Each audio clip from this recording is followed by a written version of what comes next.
Hello बेटे, आज हम लोग बात करेंगे किंगडम प्रोटिस्टा। प्रीवियस लेक्चर में मैंने आपको बताया था किंगडम मोनेरा के बारे में, जिसमें आपने डिफरेंट टाइप्स के बैक्टीरिया को देखा, उसके स्ट्रक्चर को देखा। आज हम लोग बात करने वाले हैं किंगडम प्रोटिस्टा की। आपको पता है कि प्रोटिस्टा, जितने भी प्रोटिस्ट होते हैं वो बेसिकली यूनिसेलुलर हैं बट यूकैरियोटिक ऑर्गेनिजम्स हैं। यूनिसेलुलर या एसेलुलर, जिसकी सेल वॉल केवल सिंगल लेयर्ड है, वो यूनिसेलुलर है। और कैसा है? यूकैरियोट्स है। यूकैरियोट्स का मतलब है कि उसमें साइटोप्लाज्म है, ऑर्गेनेल्स प्रेजेंट हैं, न्यूक्लियस है, इसलिए वो यूकैरियोट्स है। तो अगर हम किंगडम प्रोटिस्टा को देखें तो इसमें 3 प्रकार के प्रोटिस्ट रखा है आपने। एक तो फोटोसिंथेटिक प्रोटिस्ट, एक कंज्यूमर डिकम्पोजर प्रोटिस्ट और एक बेटा प्रोटोजोवन प्रोटिस्ट। तो अगर हम फोटोसिंथेटिक प्रोटिस्ट की हम बात कर रहे हैं कि जितने भी प्रोटिस्ट होते हैं उसको हम फोटोसिंथेटिक क्यों कह रहे हैं?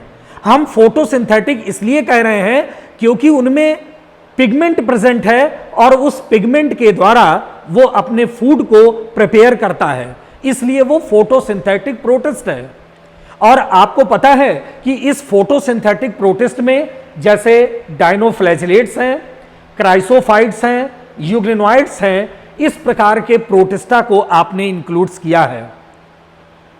इसके अलावा आप ये देख रहे हो कंज्यूमर डिकम्पोजर प्रोटिस्ट, ऐसे प्रोटिस्ट जिनमें मुख्य रूप से आपने स्लाइम मोल्ड्स को इंक्लूड किया है। ये स्लाइम मोल्ड्स ऐसे होते हैं जस्ट लाइक जैसे फंगस दिखाई पड़ते हैं, उसी प्रकार की ये फंगस लाइक स्ट्रक्चर होते हैं। ये ट्रूली फंगस नहीं होते लेकिन फंगस लाइक दिखाई पड़ते हैं, ये कहलाते हैं स्लाइम मोल्ड्स। और बेटा जो तीसरा होता है प्रोटोजोवन प्रोटिस्ट, आपको पता है कि प्रोटोजोवन प्रोटिस्ट का मतलब है कि जो हमारा पहला प्रोटोजोआ है, क्योंकि प्रोटोजोआ 2 टर्म से मिलकर बना है, प्रोटास और जोआन। प्रोटास का मीन्स होता है फर्स्ट, जोआन का मीन्स होता है एनिमल्स। इसका मतलब ये फर्स्ट एनिमल है प्रोटोजोआ। तो प्रोटोजोआ में बहुत सारे प्रोटिस्ट हैं और कैसे हैं वो? यूनिसेलुलर हैं, यूकैरियोटिक हैं, सभी में साइटोप्लाज्म है, सभी में ऑर्गेनेल्स प्रेजेंट है, न्यूक्लियस है। तो अगर हम देखें तो इसमें 4 क्लासेस आपने रखा है अलग अलग, जैसे क्लास जूफ्लैजिलेट्स को रखा है जिसमें ट्रिपैनोसोमा, जियार्डिया, ट्राइकोमोनास ऐसे एनिमल्स इंक्लूड होते हैं। दूसरा आपने सार्कोडीना को रखा है जिसमें अमीबा और एंट अमीबा को आपने इंक्लूड किया है। तीसरा आपने सीलिएटा को रखा है जिसमें पैरामीशियम, सीलिएट्स में केवल एक ही एनिमल्स को आपने इंक्लूड किया है जिसको आप कहते हो पैरामीशियम। पैरामीशियम कार्डेटम एक स्लीपर एनीमेल्क्यूल लाइक स्ट्रक्चर होता है जिसको हम कह रहे हैं ये सीलिएटा का सदस्य है। और चौथा होता है स्पोरोजोआ। स्पोरोजोआ में आपने प्लाज्मोडियम को रखा है, इसके अलावा मोनोसिस्टिस को रखा है। आपको पता है जो प्लाज्मोडियम है उस प्लाज्मोडियम की कई सारी स्पीसीज होती हैं और प्लाज्मोडियम एक ऐसा प्रोटोजोआ है जो मनुष्य में, मैन में मलेरिया रोग को या मलेरिया डिसीज को काज करता है। तो ये जो किंगडम प्रोटिस्टा है जिनमें यूनिसेलुलर लेकिन यूकैरियोटिक ऑर्गेनिजम्स इंक्लूड हैं, इतने प्रकार के एनिमल्स इसमें बेटा आ रहे हैं। तो हम लोग देखें कि ये जो फोटोसिंथेटिक प्रोटिस्ट है, इस फोटोसिंथेटिक प्रोटिस्ट में जिसमें डायनोफ्लैजिलेट्स, क्राइसोफाइट्स और यूग्लिनॉइड्स, ये इस प्रकार के प्रोटिस्टा को रखा गया है। इसका नेचर कैसा है, इसकी स्ट्रक्चर कैसी है, या इसके अलावा अगर हम देखें इसका जो लाइफ साइकिल है उस लाइफ साइकिल के पैटर्न्स क्या है, ये हम लोग अभी आगे बात करने वाले हैं। अब हम लोग बात करेंगे कि ये जो प्रोटिस्ट होते हैं जिसको आपने कहा है कि फोटोसिंथेटिक प्रोटिस्ट, क्योंकि पहला जो प्रोटिस्ट है वो फोटोसिंथेटिक प्रोटिस्ट है। और फोटोसिंथेटिक इसलिए है क्योंकि उसमें बहुत सारे पिगमेंट्स हैं। आपको पता है कि जैसे बहुत सारे पिगमेंट्स की अगर हम बात करें तो इसमें पिगमेंट क्लोरोफिल ए है, क्लोरोफिल बी है, क्लोरोफिल सी है और ज़ैंथोफिल है। ये बहुत सारे ऐसे पिगमेंट्स हैं जिसके बिहेव पर, जिसके आधार पे हम ये कहते हैं कि ये जो प्रोटिस्ट है ये सनलाइट के द्वारा या इस पिगमेंट के प्रेजेंस में अपने फूड को प्रिपेयर करते हैं। लेकिन ये जितने भी प्रोटिस्ट हैं अपने को रिप्रोड्यूस करते हैं, क्योंकि जो भी ऑर्गेनिजम्स हैं वो बेटा अपने को रिप्रोड्यूस जरूर करता है। अब वो रिप्रोड्यूस कर रहा है ए सेक्सुअल मेथड से और दूसरा सेक्सुअल मेथड से।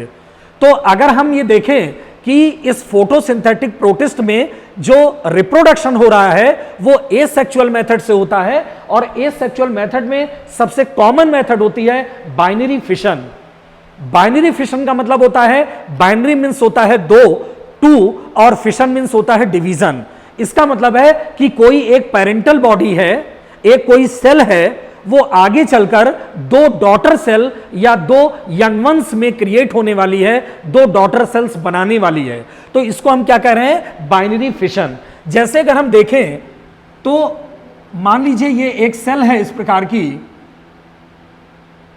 सेल के अंदर का ये क्या है, ये न्यूक्लियस है, ये साइटोप्लाज्म है। अब इसमें क्या होगा, बाइनरी फिशन होगा। जब बाइनरी फिशन होगा तो इसका मतलब ये जो सेल है, सेल में साइटोप्लाज्म भी डिवाइड होगा और न्यूक्लियस भी डिवाइड होगा। जब साइटोप्लाज्म डिवाइड होता है तो उस प्रोसेस को बोलते हैं साइटोकाइनेसिस, और जब बेटा न्यूक्लियस डिवाइड होता है तो उस प्रोसेस को बोलते हैं कैरियोकाइनेसिस। तो जैसे मान लीजिए ये सेल है और इस सेल के अंदर ये इसका साइटोप्लाज्म पूरा डिवाइड हो रहा है। अब साइटोप्लाज्म डिवाइड होगा तो अंदर जो न्यूक्लियस है ये भी डिवाइड होना शुरू हो जाएगा, और कुछ समय पश्चात आप देखोगे तो इस प्रकार से ये पूरी सेल ये ऐसे डिवाइड हो जाएगी, एक न्यूक्लियस यहाँ और एक यहाँ पर डिवाइड हो जाएगा। आगे चलकर ये दोनों डॉटर्स हमारे सेल्स अलग हो जाएंगे। इसका मतलब क्या है कि एक ये पेरेंटल सेल थी, इस पेरेंटल सेल से दो डॉटर सेल बन गई है, तो क्या हुआ, बाइनरी फिशन हो गया। बाइनरी फिशन में साइटोप्लाज्म भी डिवाइड हुआ और न्यूक्लियस भी डिवाइड हुआ। तो एसेक्सुअल मेथड अगर हम प्रोटिस्टा में देखें तो प्रोटिस्टा में जो एसेक्सुअल मेथड से रिप्रोडक्शन हो रहा है उसमें पहला ये स्टेप था बाइनरी फिशन। तो बाइनरी फिशन के द्वारा एक पेरेंटल सेल अपने ही समान दो डॉटर सेल बना रही है, आप देख रहे हो, इसी को हम कहते हैं बाइनरी फिशन। और इसमें आप देखते हो कि ये जो बाइनरी फिशन हो रहा है इसमें मुख्य रूप से एग्जाम्पल जैसे आपने डायनोफ्लैजिलेट्स देखा है, जिनमें एक लॉन्गिट्यूडनली फ्लैजला है, एक ट्रांसवर्सली फ्लैजला है, डायनोफ्लैजिलेट्स होते हैं, उनमें भी होता है। इसके अलावा आप देखें क्राइसोफाइट्स है, यूग्रेनॉइड्स है, ये जितने भी हैं फोटोसिंथेटिक प्रोटिस्ट, सब में क्या हो रहा है, बाइनरी फिशन की प्रोसेस होती है। अब दूसरा बेटा प्रोसेस होता है एसेक्सुअल मेथड्स का। पहला तो आपने बाइनरी फिशन देखा, दूसरा है स्पोर फॉर्मेशन। और जितने भी ये प्रोटिस्ट हैं अगर आप ये देखें जिनमें ये मुख्य रूप से जो रिप्रोडक्शन होता है ये स्लाइम मोल्ड्स में होता है, और स्लाइम मोल्ड किस में आता है, क्राइसोफाइट्स में आता है। तो क्राइसोफाइट्स में जो ये आप देख रहे हो स्लाइम मोल्ड्स को रखा है आपने, इस स्लाइम मोल्ड्स में क्या होता है कि स्पोर्स को रिप्रोड्यूस होने के लिए, स्पोर्स को जर्मिनेट होने के लिए एक इसमें स्पेशल स्ट्रक्चर बनती है। इस स्ट्रक्चर का नाम होता है स्पोरेंजिया। स्पोरेंजिया एक पाउच लाइक स्ट्रक्चर होता है जिसमें नंबर ऑफ स्पोर्स डेवलप होते हैं। अगर आप देखें ये इस प्रकार से ये स्पोरेंजिया की वॉल होती है, ये स्पोरेंजिया की वॉल है और ये होता है इसका न्यूक्लियस। बहुत सारे स्पोर्स इसमें ऐसे डेवलप होते चले जाते हैं। ये स्पोर्स हमारे स्पोरेंजिया में डेवलप होते जाते हैं बेटा, और फेवरेबल कंडीशन में क्या होगा कि जब लार्ज नंबर ऑफ स्पोर्स इस स्पोरेंजिया में भर जाएंगे तो ये स्पोरेंजिया की जो वॉल होगी वो ब्रस्ट हो जाएगी, फट जाएगी, और सभी स्पोर्स हवा के संपर्क में आ जाएंगे। और जब हवा के संपर्क में आ जाएंगे तो एक एक स्पोर्स जर्मिनेट होकर एक फिर से नए सेल को डेवलप कर देगा, नए स्लाइम मोल्ड्स को बनाएगा। तो अगर हम ये देखें तो इस प्रकार से अगर ये देख रहे हैं आप, ये स्पोरेंजिया है मान लीजिए, तो बहुत सारे स्पोर्स जो डेवलप हुए हैं वो एयर में आ गए हैं, हवा के संपर्क में आ गए हैं। और जब हवा के संपर्क में आ गए हैं, ये स्पोर्स क्या है, हवा के संपर्क में आ गए हैं और जर्मिनेट होकर यही स्पोर्स आगे चलकर एक नए स्लाइम मोल्ड या नए सेल्स को डेवलप करते हैं। अगर आप इसकी लाइफ साइकिल देखें तो जैसे मान लीजिए ये एक मैच्योर स्पोरेंजियम है, आप देख रहे हो, इस मैच्योर स्पोरेंजियम के अंदर क्या भरा है, नंबर ऑफ स्पोर्स हैं। अभी क्या हुआ कि नंबर ऑफ स्पोर्स जब हुए तो चूंकि स्पोरेंजिया की जो वॉल है वो ब्रस्ट हो गई। अब ब्रस्ट हो गई तो ये स्पोर्स हो गए हवा के संपर्क में। अब जब हवा के संपर्क में हो गए तो इस स्पोर्स में क्या हुआ, मियोसिस हो गई या मियोटिक डिवीजन हुआ। तो मियोटिक डिवीजन के बाद ये स्पोर्स क्या है, जर्मिनेटिंग स्पोर्स बनाने लगे। और जर्मिनेटिंग स्पोर्स बनाने के बाद आप देख रहे हो, एक तो अमीबॉइड सेल के रूप में ये डेवलप हो गए और ये आगे चलकर फ्लैजिलेटेड सेल बना दिए। अब एक फ्लैजिलेटेड सेल और ये अमीबॉइड सेल आगे चलकर क्या करेंगे, सिनगैमी की प्रोसेस करेंगे। सिनगैमी को क्या बोलते हैं, फर्टिलाइजेशन बोलते हैं। तो सिनगैमी या जब फर्टिलाइजेशन होगा तो आगे देखिए इसकी सिनगैमी हो गई, इसका मतलब है कि दो गैमीट आपस में जब फ्यूज होते हैं या सिनगैमी करते हैं तो अंततः क्या बनता है, जाइगोट बनता है। और जाइगोट बनता है तो जाइगोट कैसा स्ट्रक्चर है, डिप्लॉयड है, 2n नंबर ऑफ क्रोमोसोम। तो ये जाइगोट डेवलप हो गया। अब इस जाइगोट में फिर क्या होगा, माइटोसिस होगी या माइटोटिक डिवीजन होगा। अब जब माइटोटिक डिवीजन होगा तो आगे ये डेवलप करके क्या बनाएगी, एक फ्रूटिंग बॉडीज बनाएगी प्लाज्मोडियम के रूप में। आप ये देख रहे हो, ये फ्रूटिंग बॉडीज बन रही है प्लाज्मोडियम के रूप में। और यही फ्रूटिंग बॉडीज प्लाज्मोडियम के रूप में बनेगी, आगे ये चल के डेवलप होके और भी मेच्योर होगी और मेच्योर होने के बाद फिर से क्या बनानेगी, यंग स्पोरेंजियम। यंग स्पोरेंजियम जब बनेगा तो वही एक एक स्पोरेंजियम फिर से अंदर का न्यूक्लियस उसका डिवाइड होगा और लार्ज नंबर ऑफ स्पोर्स उसमें डेवलप होते चले जाएंगे। तो बेटा क्या है, ये स्पोर फॉर्मेशन है और स्पोर फॉर्मेशन कभी भी बनेगा तो वो स्पोरेंजिया में ही बनेगा। अगर आप फंगस को देखें, जितने भी फंगस हैं तो उस फंगस में भी स्पोरेंजिया की वॉल बनती है और उस स्पोरेंजिया की वॉल में नंबर ऑफ स्पोर्स बनते हैं और वो भी ऐसा ही ब्रस्ट होती है स्पोरेंजिया। और जितने स्पोर्स होते हैं वो सब एयर के संपर्क में आ जाते हैं और फेवरेबल कंडीशन में एक एक स्पोर्स जर्मिनेट होकर एक नए सेल को डेवलप कर जाता है। तो फोटोसिंथेटिक प्रोटिस्ट या जो भी प्रोटिस्ट आप देख रहे हैं, इसमें जो रिप्रोडक्शन की प्रोसेस हो रही है उसमें पहला जो स्टेप मैंने बताया एसेक्सुअल रिप्रोडक्शन। और उस एसेक्सुअल रिप्रोडक्शन में एक तो बाइनरी फिशन के बारे में आपको बताया, दूसरा आपको बताया स्पोर फॉर्मेशन। अब बेटा जो रिप्रोडक्शन का दूसरा टाइप्स है या दूसरा प्रकार है रिप्रोडक्शन का, वो है सेक्सुअल रिप्रोडक्शन। क्योंकि प्रोटिस्टा में एसेक्सुअल रिप्रोडक्शन भी होता है और सेक्सुअल रिप्रोडक्शन भी होता है। तो जो सेक्सुअल रिप्रोडक्शन होता है उसमें जो गैमीट बनते हैं वो गैमीट आगे चलकर कहीं ना कहीं सिनगैमी के द्वारा वो डिप्लॉयड जाइगोट बनाते हैं। लेकिन इसमें जो सिनगैमी हो रही है वो तीन प्रोसेस के रूप में है, एक आइसोगैमी है, एक एन आइसोगैमी है और एक ऊगैमी है। तो आप ये देख रहे हैं कि प्रोटिस्टा में जो सबसे पहले हम बात करेंगे आइसोगैमी। आइसोगैमी में क्या होता है कि जैसे मान लीजिए एक ये प्लस स्ट्रेन का एक ये सेल्स है और एक माइनस स्ट्रेन की सेल्स है। ये शेप में बेटा सेम होती है, दोनों शेप में सेम होंगे आइसोगैमी में। आइसोगैमी का मतलब ये होता है जो दोनों शेप समान आकार के हों। ये प्लस होगा, ये माइनस, दोनों सेम है। अब इसमें क्या होगा आइसोगैमी में,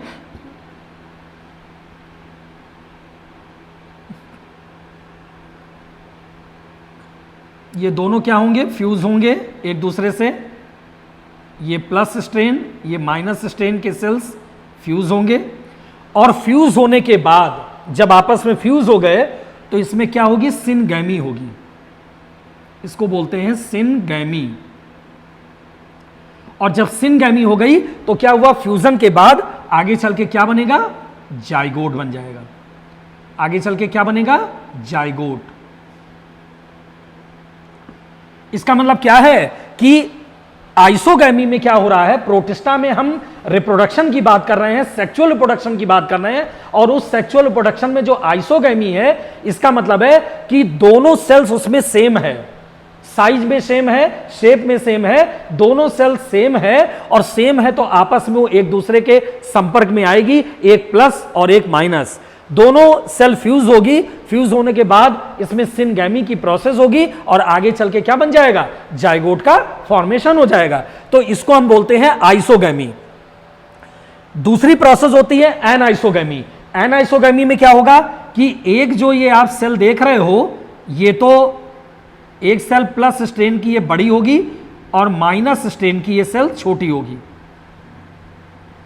एक बड़ी होगी एक छोटी होगी, क्योंकि एनाइसोगैमी है। एनाइसोगैमी में ही एक सेल बड़ी होती है एक छोटी होती है। आप देखिए ये एक बड़ी है एक छोटी है, प्लस और माइनस। तो अब इसमें अगर हम देख रहे हैं प्लस माइनस, तो यह हम ऐसे कर सकते हैं कि ये प्लस माइनस की जगह हम यहां ये भी लिख सकते हैं, ये फीमेल है और ये मेल है। अब दोनों में क्या हुआ, सिनगैमी हुई। अब सिनगैमी हुई तो आप ये देख रहे हो एक फीमेल और एक ये मेल, दोनों एक दूसरे के पास में आ गए, ये फीमेल हो गया ये मेल हो गए, दोनों एक दूसरे के पास में आ गए, और आने के बाद इसमें भी प्रोसेस क्या हुई, सिनगैमी हुई। इसमें भी प्रोसेस क्या हुई, सिनगैमी हुई, आपस में फ्यूज हुए, और फ्यूज होने के बाद क्या बना दिए, जाइगोट बन गया। इसमें भी तो इसमें भी क्या बन गया, जाइगोट। तो इसको क्या बोलते हैं, एनाइसोगैमी। इसमें दोनों सेल्स क्या है, एक बड़ी है एक छोटी है, तो इसमें एनाइसोगैमी हो गई। अब एक होता है ऊगैमी। ऊगैमी में क्या होगा कि एक ओवा होगा और एक स्पर्म होगा। तो जैसे मान लीजिए ये एक ओवा है, ये है ओवा फीमेल, और एक क्या है, ये हो गया हमारा मेल स्पर्म। अब दोनों इसमें क्या होंगे, फ्यूज होंगे, एक दूसरे के पास में आएंगे। ये ओवा है और यहां पर ये फीमेल ये मेल, दोनों एक दूसरे के पास में आएंगे, सिनगैमी होगी इसमें भी, और आगे चल के जाइगोट का निर्माण करेंगे। आगे चल के क्या बना देंगे, जाइगोट का निर्माण होगा। तो इसका मतलब क्या है कि ये जो सिनगैमी की प्रोसेस है, ये 3 स्टेप्स में है, आइसोगैमी, एनाइसोगैमी और ऊगैमी। तो इसमें आप देख रहे हो कि ये जो सेक्सुअल रिप्रोडक्शन हो रहा है, इस सेक्सुअल रिप्रोडक्शन में 2 हैप्लॉइड गैमीट्स हमारे पास हैं, और 2 हैप्लॉइड गैमीट एक दूसरे के पास पास आते हैं, और आने के बाद फ्यूजन करते हैं, सिनगैमी की प्रोसेस होती है, और आगे चल के डिप्लॉयड जाइगोट का निर्माण करते हैं। तो प्रोटिस्टा में एसेक्सुअल रिप्रोडक्शन, बाइनरी फिशन और स्पोर फॉर्मेशन के द्वारा आपने देखा, और इसमें जो सेक्सुअल रिप्रोडक्शन है उसमें मुख्य रूप से आपने देखा आइसोगैमी, एनाइसोगैमी और ऊगैमी। अब बेटा हम लोग बात करेंगे कि patterns of life cycle in protist. इस प्रोटिस्टा में जो हमारी लाइफ साइकिल चल रही है वो किस रूपों में चल रही है, क्योंकि लाइफ साइकिल 2 प्रोसेस में आपने देखा है, एक हैप्लॉन्टिक लाइफ साइकिल और दूसरा डिप्लॉन्टिक लाइफ साइकिल। तो हैप्लॉन्टिक लाइफ साइकिल में क्या होता है, डिप्लॉन्टिक लाइफ साइकिल में क्या होता है, ये हम बात करने वाले हैं। तो पहली जो हमारी लाइफ साइकिल होती है हैप्लॉन्टिक लाइफ साइकिल। अब हैप्लॉन्टिक लाइफ साइकिल में आप देखेंगे कि in this type of life cycle the zygotic phase is only diploid. अगर आप देखें तो इसमें जाइगोटिक फेज ओनली क्या है, डिप्लॉयड है, बाकी जितनी फेज आप देख रहे हो ये सब क्या है, हैप्लॉयड है। तो इसलिए इसको हम क्या बोलते हैं, हैप्लॉन्टिक लाइफ साइकिल। जैसे हमें पता है जितने भी डायनोफ्लैजलेट्स होते हैं, चाहे सीरेटियम हो चाहे ग्लाइकोकाउनेक्स हो, ये जितने भी डायनोफ्लैजलेट्स हैं, आप उसमें अगर देखेंगे तो उसमें हैप्लॉन्टिक लाइफ साइकिल है। और हैप्लॉन्टिक लाइफ साइकिल में क्या होगा कि जैसे आप देख रहे हो कि यहां पर n नंबर ऑफ क्रोमोसोम है, ये है एडल्ट, n नंबर आप क्रोमोसोम है, एडल्ट है। अब इसमें क्या होगा, माइटोसिस होगी, माइटोसिस या माइटोटिक डिवीजन। और जब माइटोसिस होगी तो आपको पता है माइटोसिस का क्या मतलब है कि कोई एक सेल है वो अपने समान दो सेल में डिवाइड हो जाए, तो दोनों सेल में वो डिवाइड हो जाएगी, ये दोनों सेल में डिवाइड हो जाएगी, एक एन इधर और एक एन इधर, दोनों सेल में डिवाइड हो गए। और ये क्या हो गए, ये गैमीट हैं इसके, ये क्या बन गए, गैमीट्स बन गए। अब इसमें दोनों में क्या होगा,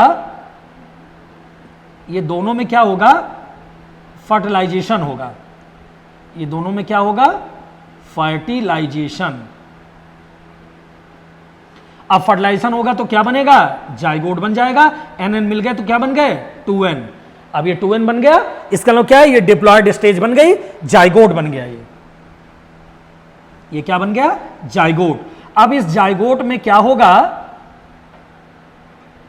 मियोसिस की क्रिया होगी, मियोसिस या मियोटिक डिवीजन। और मियोसिस में क्या होता है कि सेल्स क्या है, आधी होती है और उसके जो क्रोमोसोम नंबर हैं वो भी हैप्लॉइड हो जाते हैं।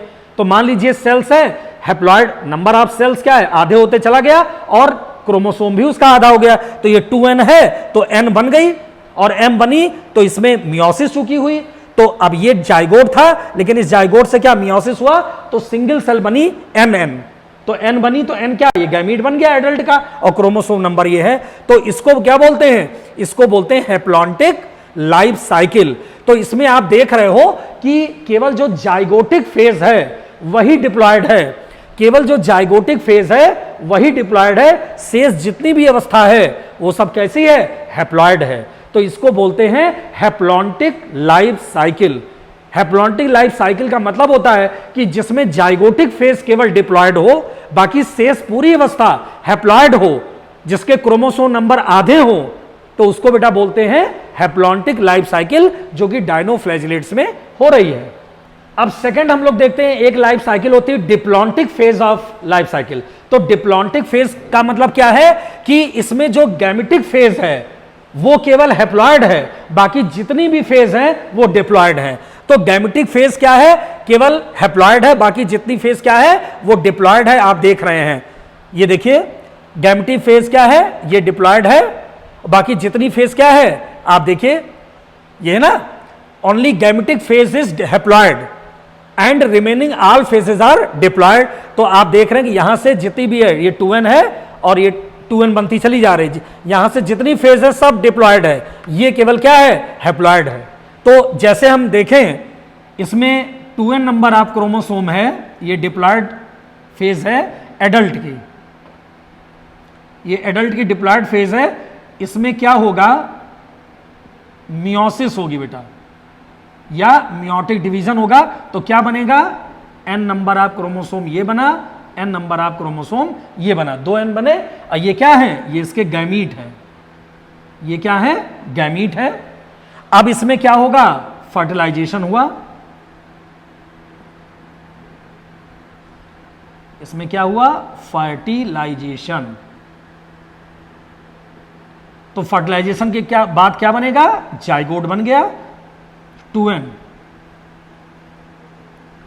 अब ये जो जाइगोट 2n बना, इसमें क्या होगी, ग्रोथ या माइटोसिस, इसमें होगी ग्रोथ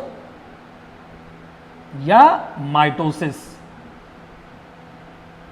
तो माइटोसिस या ग्रोथ का मतलब है कि माइटोसिस आप जानते हो कि क्रोमोसोम नंबर भी डबल होते हैं और जो सेल्स हैं वो भी डबल होती है। तो सेल्स भी डबल हो रही है और क्रोमोसोम नंबर भी डबल हो रहे हैं। तो जहां पर सेल्स डबल हो, क्रोमोसोम नंबर भी डबल हो, तो इसका मतलब क्या है, वो माइटोसिस फेज है।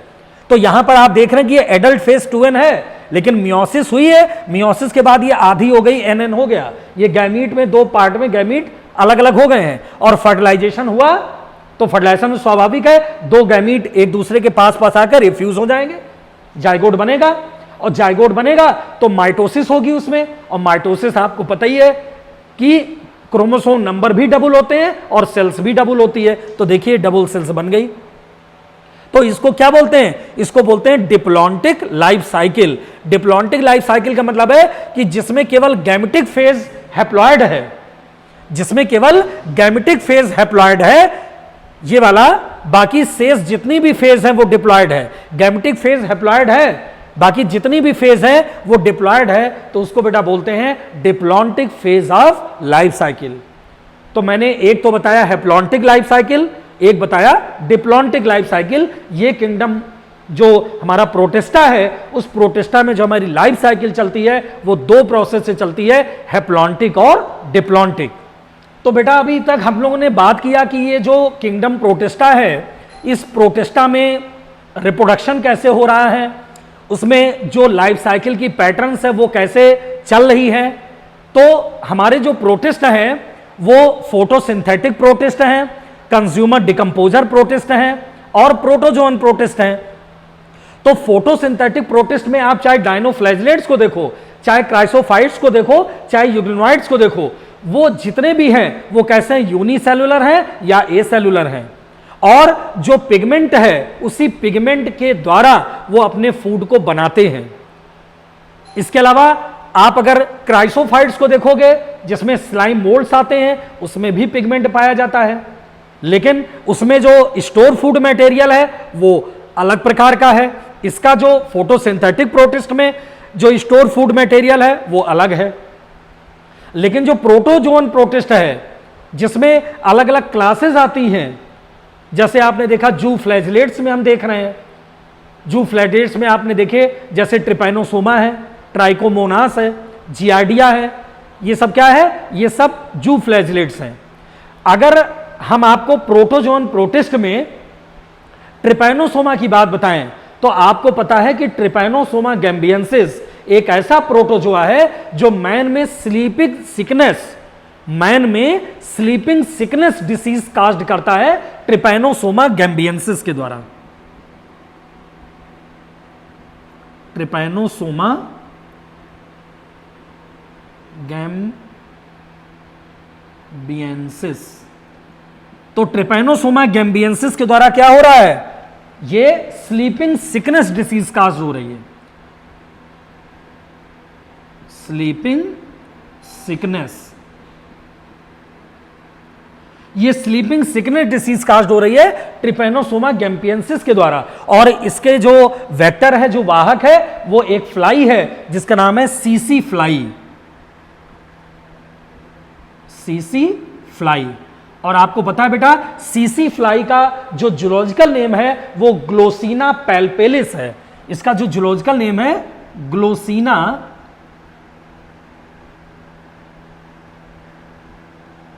ग्लोसिना पैल्पेलिस। ये क्या है, सीसी फ्लाई है। तो सीसी फ्लाई क्या है, ये मीडियम वेक्टर के रूप में है, लेकिन जिस प्रोटोजोआ को लेकर आती है उसका नाम है ट्रिपैनोसोमा गैम्बियंसिस। तो ये मैन में क्या है, स्लीपिंग सिकनेस डिसीज को काज करता है। तो अगर आप देखें जू फ्लैजिलेट्स में तो ट्रिपैनोसोमा गैम्बियंसिस एक प्रमुख प्रोटोजोआ है। इसी प्रकार अगर हम देखें सार्कोडीना में, तो सार्कोडीना में अगर हम देखें तो उसमें एक अमीबा है, एक एंट अमीबा है। आपको पता है अमीबा क्या है, फ्री लिविंग है, एंट अमीबा क्या है, पैरासिटिक है। तो फ्री लिविंग है, उससे कोई हमें हार्मफुल इफेक्ट नहीं है, लेकिन जो पैरासिटिक है वो क्या है, एक डिसीज काज्ड करता है मैन में, अमीबिक डिसेंट्री या अमीबॉयसिस। तो अमीबिक डिसेंट्री या अमीबॉयसिस जो डिसीज काज्ड करता है वो कौन काज्ड करता है, वो प्रोटोजोआ है हमारा एंट अमीबा। और एंट अमीबा की 3 स्पीसीज है बेटा, एक है एंट अमीबा हिस्टोलिटिका, एक है एंट अमीबा जिंजीवेलिस और एक है एंट अमीबा कोलाई। तो अगर हम सबसे पहले बात करें कि एंट अमीबा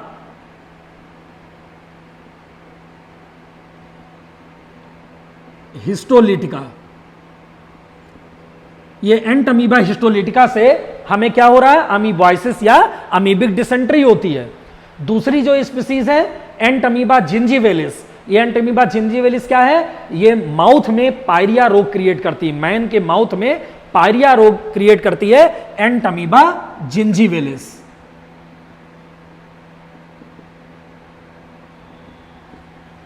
और जो एंट अमीबा कोलाई है वो कोई हार्मफुल इफेक्ट नहीं देती। अगर कोलन में है कोई भी बैक्टीरिया वगैरह आते हैं तो उसको किल कर लेती है, इसलिए इसका कोई हार्मफुल इफेक्ट नहीं है एंट अमीबा कोलाई का।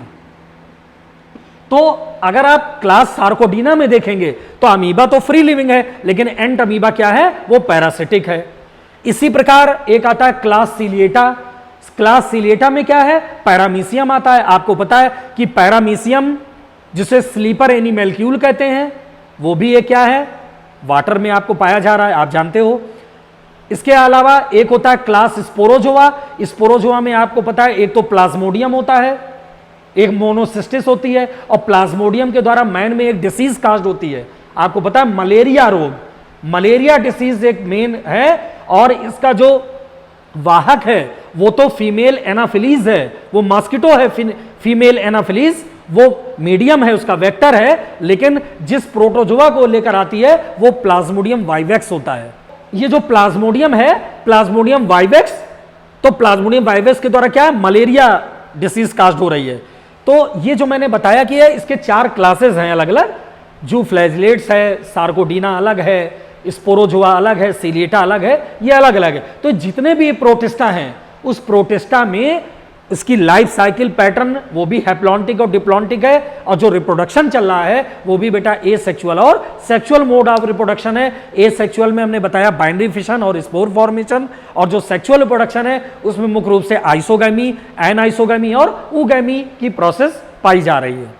तो बेटा आज हमने किंगडम प्रोटिस्टा में आपसे बात किया कि किंगडम प्रोटिस्टा क्या है, फोटोसिंथेटिक प्रोटिस्ट क्या होते हैं, कंज्यूमर डिकम्पोजर प्रोटिस्ट क्या होते हैं, और प्रोटोजोन प्रोटिस्ट क्या हैं।